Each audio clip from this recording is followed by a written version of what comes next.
Welcome to a brand new series of Reading Aloud, the programme about books and authors full of inspirational ideas for the children you teach. Well, we're kicking off this series here at the Hawthorns, the home of West Bromwich Albion. And why is a dyed-in-the-wool Arsenal fan standing here? Because this club, along with many others throughout the country, are doing some pretty remarkable work in encouraging children to read. More on that later. But first, here's a look at what's coming up in the rest of the show. A bizarre bird hunt at the Baggies ground encourages reading. Best-selling author Anthony Horowitz reveals a publishing exclusive. This is a new Diamond Brothers book. Even my publishers don't know I'm writing it. While his schoolboy super spy inspires dramatic literacy work. And there are more spies, lies and secrets with Michael Frayn.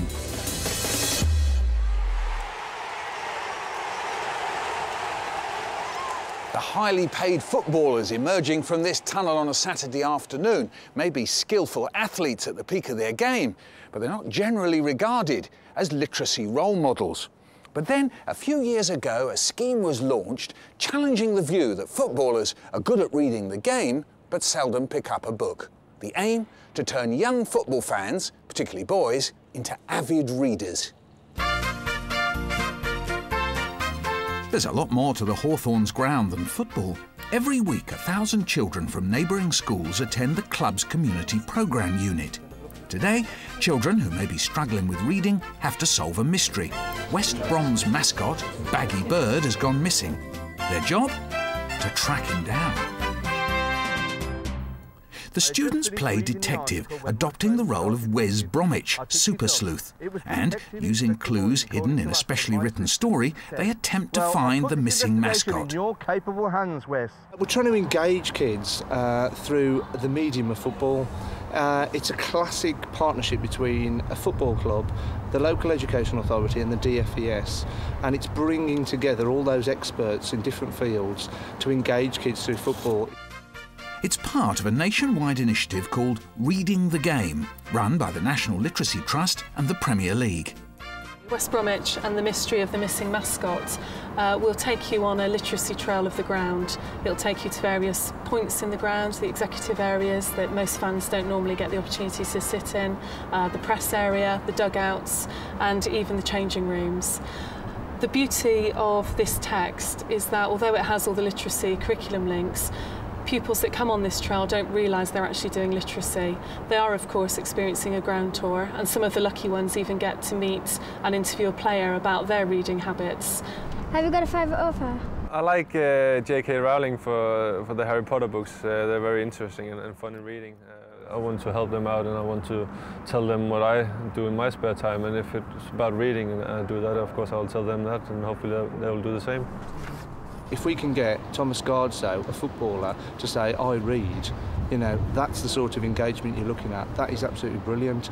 That tells the kids that not all footballers are thick.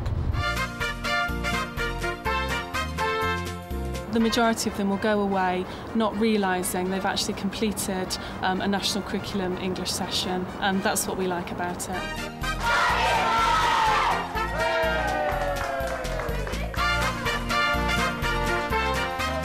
Baggy Bird doing a sterling job here at the Hawthorns. Now you've lit the reading fuse. What books are available for use in the classroom? Well, award-winning author Anthony Horowitz has discovered that there's a huge appetite for his stories about Alex Ryder, a schoolboy super spy.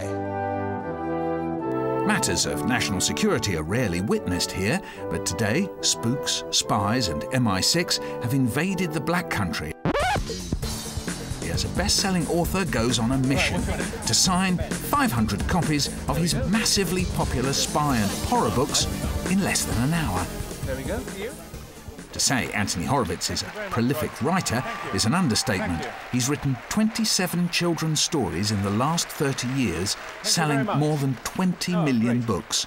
And his young fans eagerly await each new title. I am a paid liar. In fact, since I have begun talking on this stage, I have already lied to you twice.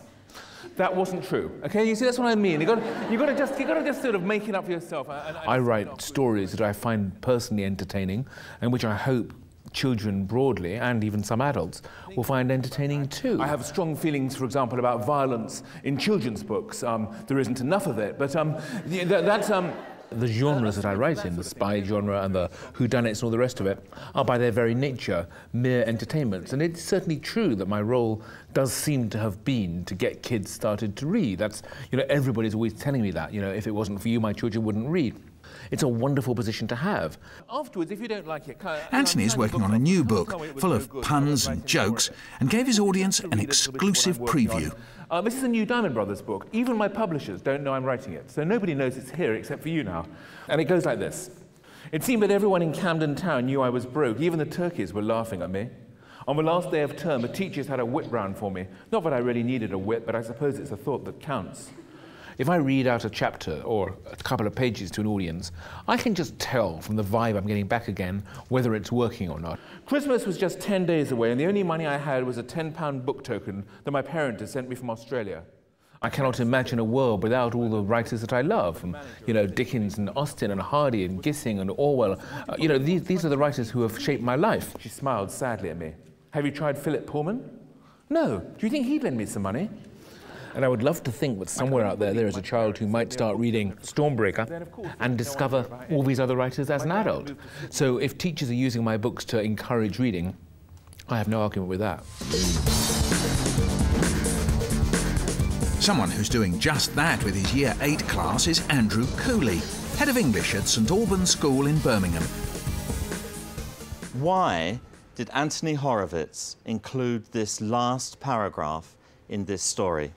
He turned his back on Alex and climbed into the helicopter cabin. Behind the glass, Yasin raised his hand, a gesture of friendship, a salute.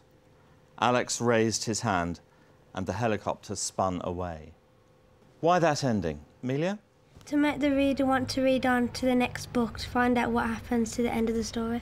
OK. They took the book home, and most of them had read it over the weekend, so they came in on the Monday with the book already read, a good understanding of what it was about.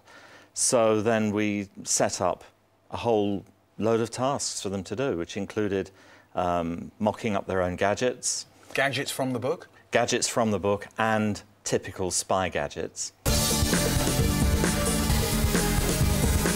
It's called a reversible iPod tracking device. Some wrote stories. Some chose to do board games. The room was a hive of activity. Did he set up any kind of rivalry between Ryder and Bond? Oh, yes. We had two of the boys decided that they wanted to do a Bond versus Ryder face-off. The name's Bond. James Bond, 007. My name's Alex Ryder. Please, just call me Alex. I've been all over the world. I didn't give them Ian Fleming's books, but they knew the stories from the films, and they knew where the characteristics came from. They knew where the similarities were, and they were able to make those sorts of comparisons. And those are exactly the sorts of things they need to be able to do according to the frameworks in the curriculum. I agree. I must go. I have homework to catch up on. And the class had a few questions of their own for Anthony Horowitz. Well, there will certainly be a 7th Alex Ryder book. At the moment, I don't have a plot, I don't have a title, I don't have any characters, and I don't have a setting. But otherwise, it's going very well.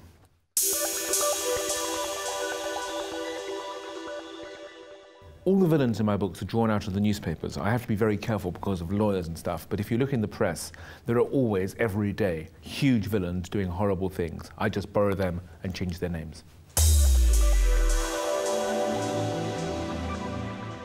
When the immensely busy Anthony Horowitz isn't writing children's fiction, he turns his hand to TV drama such as Foyle's War, tales of intrigue and double-dealing in wartime Britain. Which takes us neatly to the book our panel have been reading this week, Spies by Michael Frayn, a story of wartime espionage. The spies are two young boys, Stephen and Keith. Their adventure begins when Keith is led to suspect his own mother. The rest of our lives was determined in that one brief moment, and Keith watched her walk away, with a dreamy look in his eye that I remembered from the start of so many of our projects. My mother, he said reflectively, almost regretfully. is a German spy. I thought this really, in some ways, was one of those books that was the self-enclosed world of the child, and in some way that's the cause of all the problems and the drama of the book. Yeah, I think that's probably a good way of putting it, actually, because you've got this very close friendship between Keith, who sort of holds the upper hand, and Stephen, who's sort of very slightly his sidekick and knows and feels that he's rather inferior. And a lot of the book is about the sort of interplay between them, and then you've got all of these other people around them, their sort of mothers and fathers and relations and friends. But really it's the unequal friendship between those two that sort of fuels the book. Another way to take the book is that it's really about the secret lives that go on inside families, isn't it? Yeah, it's quite interesting because you've got this middle-class family and their relationships juxtaposed against this sort of lower-class, not quite nice family. It looks really well put together. It's the nuclear family, yes. But none of them talk to one another. Do you think there are any pointers in the book for us as teachers about how we treat children? Well, I've used this book in class. We read a short paragraph from the text, the actual part that ends with Keith revealing his mother's a spy, and we used it as to form part of a debate over the different children's feelings during wartime with that revelation. So half the class looked at Keith's perspective, half the class looked at Stephen's perspective. I wouldn't actually use the rest of the text with Year 6 for various reasons. I think for Year 6 it's a little too in-depth for them, but for Year 7 and 8 I think it'd give a really good insight into childhood during the Second World War at the home front. Grant? I think there's an awful lot in the book about bullying. I mean, the central character, Stephen, who's relating his memories of childhood as the narrator of the book. But it does actually, you get a sense of Stephen growing up during the book and getting a bit more sort of power and purchase, particularly over his friend Keith, but also about the rest of his life. When Stephen really needs support, there is nobody he can go to. There's no adult he can talk to about his feelings. And we as educators need to enable children to do that. Now, we're supposed to think that Keith's mum is a spy, but there are a lot more mysteries go on in this book, aren't there? Yeah, nobody's quite who they seem, really. And, you know, we've got various heroes, and by the end of the book we find out that their lives are much more complex. You know, without giving away the ending, there are spies in the close. Did you get the ending before it came? I did, actually, but it's... I'd worked it out from just one phrase in the book, which made me think, but it's a brilliant twist. It's an absolute brilliant twist. Yeah, I think the author manages to hide it very, very well, so that you're concentrating so much on the boys and the mother and the family that you actually sort of skip over that evidence. So it's a very, very good twist. Well, that's it from Reading Aloud. Just time to return briefly to soccer. And it occurs to me that the potential to use the world of football as a learning tool is immense. Just think of the fun that can be had with those daft grammar and nonsense comments that players, commentators and managers find so easy to let slip. I'll leave you with one of my favourites, credited to the great Terry Venables. If history is going to repeat itself, I think we can expect the same thing again. Bye.